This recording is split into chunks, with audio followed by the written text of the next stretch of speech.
দিলেন, আমার নবীর কাছে একটা টুকরা রাখলেন, আর দুইটা টুকরা খেজুর আমার সঙ্গীদেরকে দেওয়া হইল।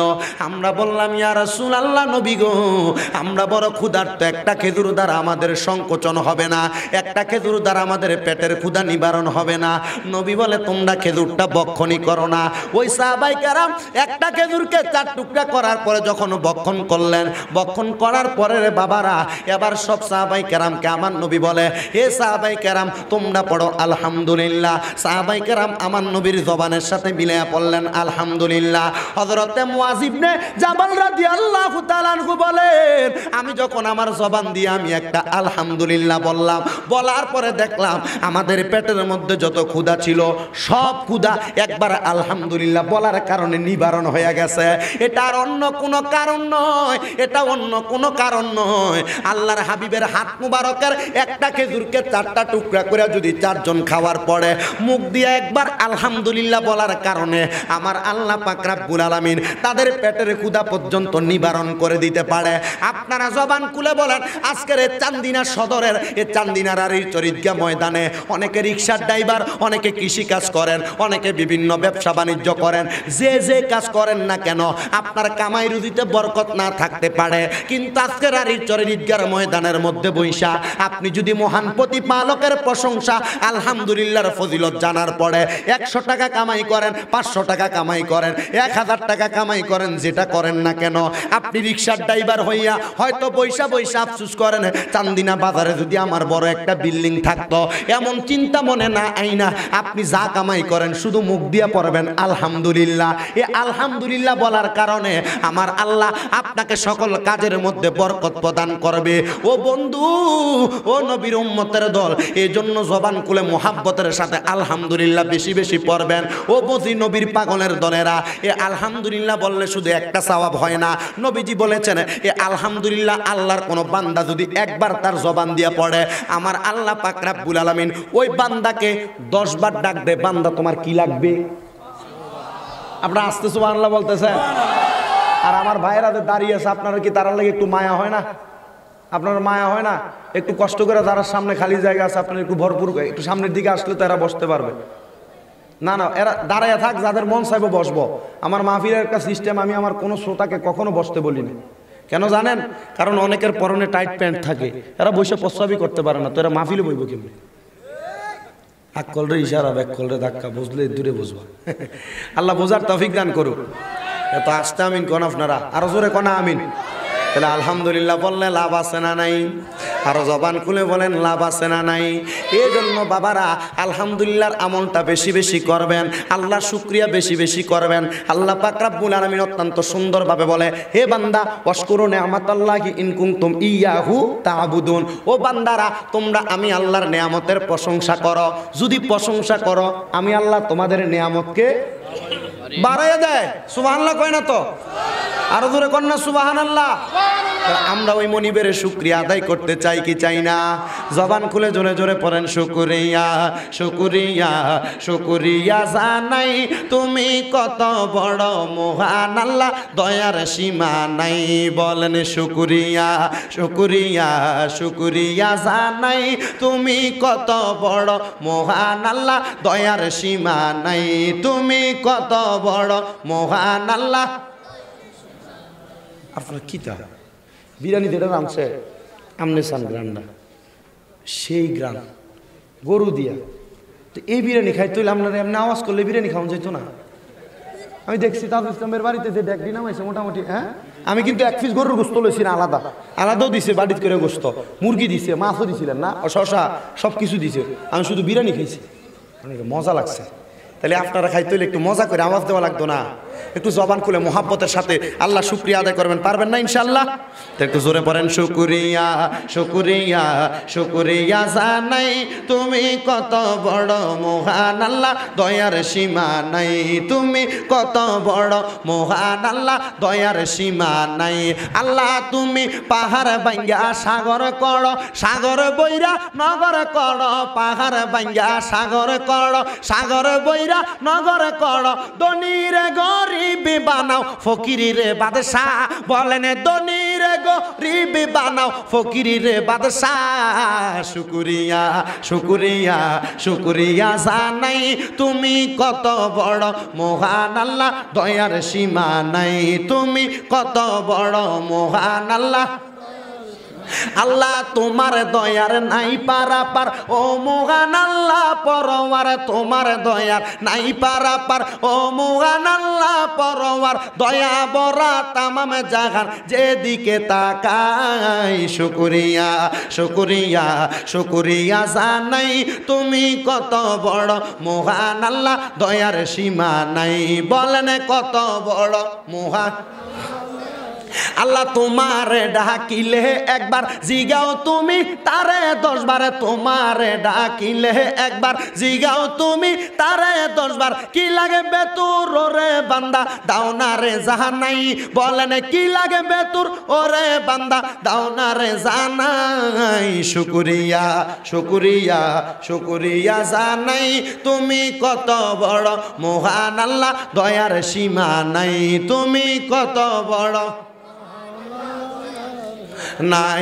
আল্লাহ আমার মনে একটা আশা, কবে দেখব কামলিওয়ালা, আমার মনে একটা আশা, কবে দেখব কামলিওয়ালা, দেখা দেন গো দয়াল আল্লাহ, এই আশা জানাই। শুকরিয়া শুকরিয়া শুকরিয়া জানাই, তুমি কত বড় মহান আল্লাহ, দয়ার সীমা নাই, তুমি কত বড় মহান আল্লাহ, দয়ার সীমা নাই। একটা জবানও বন্ধ রাখবেন না, আপনারা জবান খুলে বলেন আল্লাহ শুকরিয়া আদায় করলে আমার আল্লাহ পাক আমাদেরকে নেয়ামত দ্বারা ভরপুর করতে পারে কি পারে না। হযরতে আব্দুল্লাহ ইবনে আব্বাস রাদিয়াল্লাহু তাআলা আনহুর একটা ছোট্ট হাদিসের মর্তবা বলে আল্লাহ শুকরিয়া আদায় করলে কি কি নেয়ামত প্রদান করে। আমার নবী রাহমাতাল লিল আলামিন নবী বলেন, আল্লাহর কোন বান্দা যদি তার জবান দ্বারা একবার আলহামদুলিল্লাহ পড়ে, আমার আল্লাহ পাক রব্বুল আলামিন তার হায়াত বাড়ায়া দেয়। কি বাড়ায়া দেয়? আমরা তো দুনিয়ার জীবনে বাইসা থাকার লাগে আইসিইউতে প্রত্যেকদিন রাত্রবেলা 24 ঘন্টা থাকার জন্য মোটামুটি 80-90 হাজার টাকা দেওয়া লাগে নাকি, এই 24 ঘন্টা বাঁচার লাগে। কিন্তু যদি আপনি আল্লাহর প্রশংসা করেন, আল্লাহ আপনারে হায়াত বাড়িয়ে দিবে। আপনার কষ্ট হইতেছে? কষ্ট হইতেছে? মনোযোগ দিয়ে হইনেন। এ মনে করেন পুরা চান্দিনা থানার যে শয়তান দিয়ে আল্লাহ নাজিল করছিল, আজকে 20 শয়তান ছুটিতে যাইয়া তারে দিয়ে গেছে। এই যে এটা তারা কত ফলাইনে ডাক দিতে, হুজুর তোর দিকে ছাইয়া রয়েছি গজল গাওয়ানোর সময় পর্যন্ত, তে কোনো ঠান্ডা হইতেছে না। তোর বাপ বাইতেছে নি? একটা মাইরে নাক মুখ বাড়িয়া ঘুষি দিয়া ব্যথা করে এলাম ঠাই। মোটামুটি থাকবো এবার আর দুষ্টামি করতো না। দুষ্টামি করবি আর কানে ধরে রেখার করে রেখে মাদ্রাসার মতো। এই এটারে ডাক দিয়ে রেখেন, তে মোটামুটি ইন্ডিয়াতে আচার খাইতেছে, ডাইরেক্ট ছুটবো, পরে মতলব ফাটান লাগবো, তোরে দেখবি। তাহলে আল্লাহ পাক রব্বুল আলামিনের প্রশংসা করলে আল্লাহ পাক রব্বুল আলামিন 1 নাম্বার একটা নিয়ামত প্রদান করে। ওই নিয়ামতের নাম হলো কি করবে? হায়াত বাড়াই দিব। মা আমরা জোরে কর না, কি করব কি করব? কেউ মুরব্বী আপনার হায়াত 12 কামনা চান না? 2টা দিন বেশি বাদান চান না? অবশ্যই সবাই চায়। হায়াত যদি বাড়ায় দেয় তাহলে আল্লাহর নিয়ামত আমরা বেশি পাবো। আল্লাহ পাক সে তৌফিক আমাদেরকে দান করুন, জোরে পড়েন আমিন। আল্লাহ পাক আপনারা 10টা নিয়ামত দিবে আল্লাহর প্রশংসা করলে। কয়টা নিয়ামত? দুনিয়াতে 5টা, কবর থেকে মরণ থেকে হাসর পর্যন্ত আরো দিব 5টা। এর মধ্যে 1 নাম্বার আল্লাহ পাক হায়াত বাড়ায় দিব। সাহাবায়ে কেরাম কই, ইয়া রাসূলুল্লাহ আপনি নবীর কাছে জানতে চাই, আপনি বলেন না 2 নাম্বার নিয়ামত কি? আমরা তো সবাই আল্লাহর রহমতের আশা করি। আল্লাহ পাকের পেয়ারা হাবিব বলতেছেন, যখন তুমি আল্লাহকে বেশি বেশি ডাকবা, আল্লাহ পাক তোমার উপর সরাসরি রহমত নাজিল করে দিবে। জোরে পড়েন সুবহানাল্লাহ। সাহাবায়ে কেরাম বলেন, ইয়া রাসূলুল্লাহ নবীজি আপনি নবীর কাছে জানতে চাই 3 নাম্বার নিয়ামতটার কথা আপনি নবী আমাদেরকে জানায়া দেন। আমার দয়াল নবী রাহমাতাল লিল আলামিন নবী আমাদেরকে জানায়া দেয়, হে উম্মতের দলেরা 3 নাম্বার নিয়ামতটা কত মজার নিয়ামত তোমরা জানো নি? আমরা অনেকে অভাব অনটনের মধ্যে থাকে, আমার আল্লাহর বান্দা যদি আল্লাহর প্রশংসা করে, আমার আল্লাহ পাক তার অভাব অনটন দূর করে দেয়। বন্ধুরে আমার, ও আমার চান্দিনার আর চরিত্রা ময়দানের ভাই বাবারা বন্ধুরা পর্দার অন্তরালের আম্মুজিরা গো গভীর মনোযোগ দিয়ে শুনবেন স্বামীর টাকা পয়সা ইনকাম না থাকলে আপনারা তো স্বামীর কানের কাছে ঘ্যান ঘ্যান ঘ্যান ঘ্যান করেন স্বামীটার প্রতি আপনারা অত্যাচার অনাচার লাগিয়ে দেন হে আম্মুজিরা আপনাদের কদমে হাত দিয়ে একটা কথাই শুধু বলে যায় যদি আপনি আপনার স্বামীকে ভালোবাসেন আপনার সংসারের মধ্যে যদি কামাই রুজিতে বরকত না থাকে অন্য কোনো কিছু করা লাগবে না শুধু আমার আল্লাহ পাকের দরবারে 5 ওয়াক্ত নামাজ পড়ে আল্লাহর প্রশংসা করেন আমার আল্লাহ পাক আপনার নিয়ামত বাড়াইয়া দিব আপনার কামাই রুজির মধ্যে বরকত বাড়াইয়া দিব জোরে বলেন না ঠিক না বেঠিক 4 নম্বর নিয়ামত আল্লাহ পাক রব্বুল আলামিন আর মজার নিয়ামত প্রদান করবে ইয়া রাসূলুল্লাহ নবীজি ও দয়াল নবী মায়ার নবীজি আপনার কাছে জানতে চাই 4 নম্বর নিয়ামতটা কি দিবে আমার নবী বলেন আল্লাহর বান্দাটা যদি কঠিন কোনো অসুস্থতার মধ্যে থাকে আমার আল্লাহর প্রশংসা করার কারণে আমার আল্লাহ পাক রব্বুল আলামিন তার সকল প্রকার অসুস্থতা দূর করে দিবে জোরে জোরে বলা যাবে কি সুবহানাল্লাহ আর 5 নম্বর নিয়ামতটা এত মজা গো ও চান্দিনার আরির চরের মানুষ আমার আল্লাহ পাকের কোনো বান্দা যদি কঠিন বিপদে থাইকা আমার আল্লাহকে প্রশংসা করার উদ্দেশ্যে ডাক দেয় আমার আল্লাহ তার বিপদ আপদ দূর করে দেয় হে মুসলমান ইমানদারের দলেরা এবার 6 নাম্বার পুরস্কারটা কত মজা একটু শুইনা নেন এত মজার পুরস্কার আপনাদের এলাকার মানুষ যখন মারা যায় চান্দিনার মানুষ যখন মারা যায় এলাকার মানুষ যখন মারা যায় সারা বাংলা নয় সারা বিশ্বের মানুষ যখন মারা যায় এমনও কত নজির আছে মানুষগুলা ইন্তেকাল করার সময় প্রস্রাব পায়খানা করে দেয় ইন্তেকাল করার সময় নাকে মুখে দিয়া রক্ত বাইর হয়ে যায় ইন্তেকাল করার সময় জিহ্বায় কামড় দিয়া মারা যায় ইন্তেকাল করার সময় চোখগুলা উল্টায়া দেয় হযরতে আনাস ইবনে মালিক বলে ইয়া রাসূলুল্লাহ নবী গো কত মানুষকে দেখলাম এমন কষ্ট পায়া মারা যায় নবী আপনার কাছে জানতে চাই আপনি নবী বলেন না এই ইন্তেকালগুলা কেন এত কষ্ট পায়া মারা যায় আমার নবী কই উম্মত ও আমি নবীর উম্মতের দলেরা কেন মানুষ এত কষ্ট পায়া মারা যায় জানো ও দয়াল নবী মায়ার নবী কেন কষ্ট পায় আমার নবী বলে আজরাইলের ভয়ঙ্কর চেহারাটা যখন ওই মানুষটার সামনে আইসা দাঁড়ায়া যায় মানুষগুলো আজরাইলের ভয়ঙ্কর চেহারা দেইখা সহ্য করতে পারে না গাড়ের রগগুলা টাস টাস কইরা ছিঁড়া যায় হাতের রগগুলা টাস টাস কইরা ছিঁড়া যায় পায়ের সাহা রগগুলা টাস টাস কইরা ছিঁড়া যায় ওগো মায়ার নবী আজরাইলের ভয়ঙ্কর চেহারা দেখলে আমরা উম্মতে মুহাম্মদী সহ্য করতে পারবো না আমার নবী কয় দুনিয়াতে যদি আল্লাহর বেশি প্রশংসা করতে পারো গো আমার আল্লাহ তোমার এমন কঠিন মরণ দিবে না তোমারে যে মরণটা দিব ওই মরণটার নাম হইল ঈমানি মরণ ও নবী আপনার কাছে জানতে চাই ঈমানি মরণ কোনটা হুজুরে জিগান না হুজুর ঈমানি মরণ কোনটা নবী কয় ঈমানি মরণ আজরাইলের চেহারা দেইখা তো অনেকে ডরে প্রস্রাব পায়খানা কইরা দেয় অনেকে আজরাইলের চেহারা দেইখা হাত পায়ের রগগুলা ছিঁড়া যায় নবী কয় ঈমানদারের কাছে আজরাইল আসার আগে অনুমতি লইয়া আসা লাগে সুবহানাল্লাহ জোরে কয় না তো সেটার প্রতিদান আপনি জানতে চান ইসলামিক ফাউন্ডেশন কর্তৃক ছাপানো আল বিদায়া ওয়ান নিহায়া 14 খণ্ডের একটা কিতাব আমার নবীর তাজকেরা অংশটার মধ্যে নবীর রূহ মুবারক কিভাবে আজরাইল নিয়ে গিয়েছেন এটা যদি পড়তে যান আপনি বুঝতে পারবেন নবীজির দরবারে আজরাইল আসার আগে আল্লাহ 3 জন ফেরেশতা পাঠাইছে একটার নাম হলো মুআল্লিমুল মালায়েকা হযরতে জিবরাইল আলাইহিস সালাতু ওয়াস সালাম আর 2 জন ফেরেশতা নবীজির ঘর মুবারকের সামনে দাঁড়ানো জিবরাইল ফেরেশতা আমার নবীজির দরবারে প্রবেশ কইরা জিজ্ঞাসা করি ইয়া রাসূলুল্লাহ ও মায়ার নবী দয়াল নবীজি আপনার রূহ মুবারক নেওয়ার জন্য আল্লাহ পাকের পক্ষ থেকে আদেশ এসেছে বরজকে আলমে যাওয়ার জন্য আদেশ কিন্তু বাবারা আমার নবী বরজকে আলমে গিয়েছেন কথা সত্য হাদিস শরীফ প্রমাণ করে নবীজির রূহ মুবারক আজরাইল নেওয়ার পরে বেশিক্ষণ রাখতে পারে নাই আল্লাহর হাবিবের কাছে আজরাইল বলি ইয়া রাসূলুল্লাহ কত রূহ আমি কবজ করলাম কিন্তু নবীজির রূহ মুবারক আমার হাতের মধ্যে নেওয়ার পরে এ রূহ আমার হাতের মধ্যে থাকে না আল্লাহ অনুমতি দেয় জান্নাতের মধ্যে প্রবেশ করো একটা স্বর্ণের পেয়ালা আর একটা রূপার পেয়ালা নেওয়ার কথা বলা হয়েছে। এই জান্নাত আল্লাহ পাক কিভাবে বানাইছে? জান্নাত তো আল্লাহ পাক একটা স্বর্ণের ইটা রূপার ইট দিয়া বানাইছে, আর লাল রকের ইয়াকুত পাথরের গুড়ি গুড়ি দিয়া জান্নাতটারে সুন্দর করে বানাইছে। এ মুসলমান, আপনার তো ধারণাটা কেমন নবীজির দুনিয়া থেকে রওজা মুবারকে যাওয়ার ব্যাপারে? আমি জানি না, তবে মনোযোগ দিয়ে শোনার চেষ্টা করেন। আজরাইল বলে আমি রূপার পেয়ালার মধ্যে নবীর রুহু মুবারকটা রাখলাম। ওই সময় নবীর রুহু মুবারক রূপার পেয়ালার মধ্যে থাকে না, স্বর্ণের পেয়ালার মধ্যে নবীর রুহু মুবারক রাখলাম। যখন রুহুটা থাকে না, আমার আল্লাহ পাক রব্বুল আলামিনকে আমি জিজ্ঞাসিত করলাম, হে রব্বে কারীম আল্লাহ, আপনার কাছে জানতে চাই, নবীর রুহু মুবারকটা আমি হাতে নিলাম থাকে না, রূপার পেয়ালায় নিলাম থাকে না, স্বর্ণের পেয়ালায় নিলাম থাকে না, আল্লাহ নবীর রুহু মুবারক আমি কি করব? আমার আল্লাহর পক্ষ থেকে আদেশ আছে রে আজরাইল, যার রুহু মুবারক আবার তার দেহের মধ্যে ফিরাইয়া দাও। এ মুসলমান, হে চান্দিনার আর ইজ্জনের বাবারা, আপনার আমার মরণটা এমন মজার মরণ হইব নি? নবী কয় হইব। ইয়া রাসূলুল্লাহ, কেমনে মজার মরণটা হইব? ও মুসলমান, আমার নবী কয় ইমানদারের রূহ কবজ করার আগে, আজরাইল আসার আগে তার কাছেও দুইটা ফেরেশতা আগমন করবে। একবার চিন্তা করো, দুইটা ফেরেশতার কাজটা কি আপনি তো একবারও চিন্তা করলেন না? আমার নবী কয় এক নাম্বার ফেরেশতার কাজ হইল ইমানদারের কাছে আসবো, ওই ফেরেশতার হাতের মধ্যে জান্নাতি তুফা আপেল থাকবে। কি থাকবো? জোরে কয় না রে, কি থাকবে? জান্নাতি আপেল থাকবে।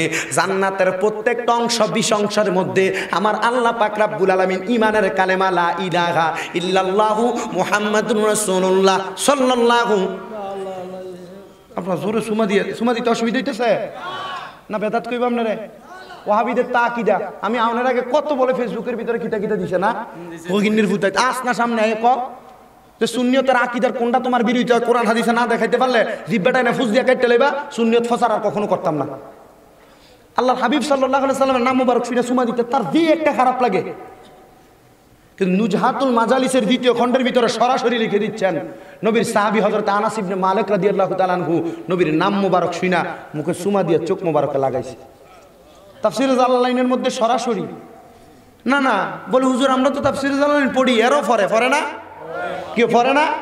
আপনার কোনো ভাই যদি থাকেন বলেন, হুজুর তাফসীরে জালালাইনে কই আছে আমরা জানি না, আর তোমরা উস্তাদ তোমরা রেডি পড়ায় না সূরারা। না না না, ঠিক অনকালা জীবনও জোরে আইতো না, বোম মারলো ঠিক বাড়িতো না জোরে। নবীর নাম মুবারক শুনে সুমা দিব, তোমার ভালো না লাগলে তুমি দিবা না, আমি দিব, আমার ভালো লাগে এটা, এটা আমার কাছে মুহাব্বত মনে হয়। আমার কথা বলেন না। হযরত আনাস ইবনে মালিক রাদিয়াল্লাহু তাআলা আনহুকে জিজ্ঞাসা করা হয়, হে আনাস তুমি নবীর নাম মুবারক শুনলে এভাবে চুমা দাও কেন? আনাস ইবনে মালিক বলে, আমি তো নবীজির খেদমতে ছিলাম, কিন্তু অনেক দিন পর্যন্ত নবীজির দরবারে থাকার পরেও আমি আনাস ইবনে মালিক একটু দেখতে আমার একটু কেমন জানি অসুবিধা হইতো, কিন্তু যখনই নবীজির নাম মুবারক শুনা আমি মুখে লাগাইয়া চুমা দেই, আমার চোখটা মনে হয় যে শিথিল হয়ে যায়। আপনাদেরকে আমি যারা যুবক ভাই আছেন সোশ্যাল মিডিয়ার মাধ্যমে আপনাদের ইমানদারে এখন আছে না ফাতলা ডাইলের মতো বানাই লেছে। কি বানাইছে? ফাতলা ডাইলের মতো বানাই লেছে আপনার ইমানদারে। বলে হুজুর কিভাবে? ফাতলা ডাইল দেখবেন জন এটারে রাইন্দা ডেগের মধ্যে রাইখা দেয়, মূল ডাইলটা নিচে যাই উপর দিয়ে পানিটা বাসে। তা আপনার লেবাসে শুরুতে আপনারা বালা দেখায়, কিন্তু আপনার ভিতরে যে ইমান বোধক ডাইলটা, এই ডাইলটারে এরা সেপটা করে লেছে। কথা কন না কেন? আপনার ইমানরা সেপটা করে লাইতেছে।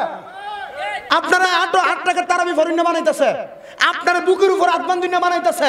আপনি জানেন না এগুলা যে করতেছে আপনাদের কি ইবাদত থেকে দূরে সরিয়ে দিচ্ছে? এই মিয়া নামাজ কম পড়লে সওয়াব বেশি না বেশি পড়লে?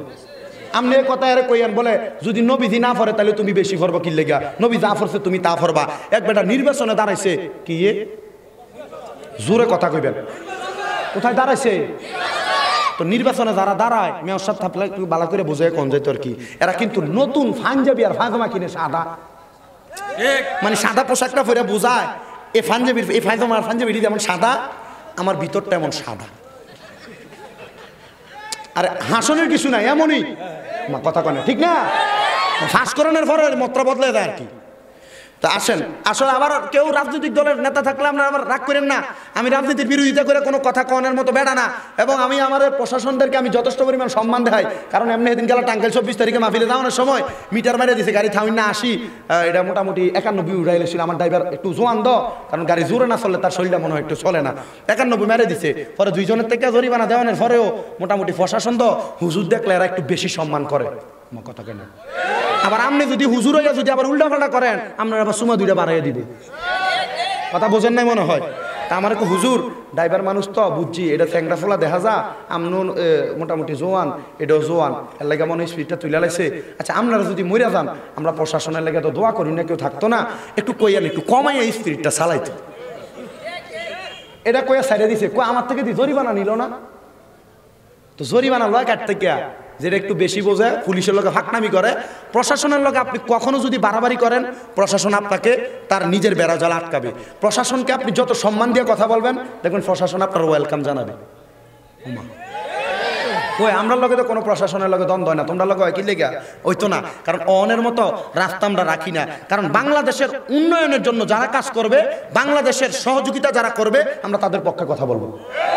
না না না, আপনি ঠিক কইতেন না তো, এখন জোরে জোরে বলেন ঠিক না ভাই? ঠিক তো। বেটা দাঁড়াইছে নির্বাচনে, নতুন নতুন দুইটা ফায়জা মানছে, ফায়জা মারি আইন না নিজের বউর কাছে গেছে, আফন বউ, বেটা 2 ফুট, বউর কাছে আইন না, বউ গো না তোমার কাছে আমার কি ওয়াজ হনো শুরু হয়েছে, ওয়াজ হনো শুরু হয়েছে, ওয়াজ হনো শুরু হয়েছে না, মিলাদ শরীফও পড়ছি না, জিকিরও করছি না, মিলাদ জিকির ফইরা এরপর ওয়াজ কইরাম, আমরা একটু কষ্ট করে বইতে হইব, রাজি আছেন নি?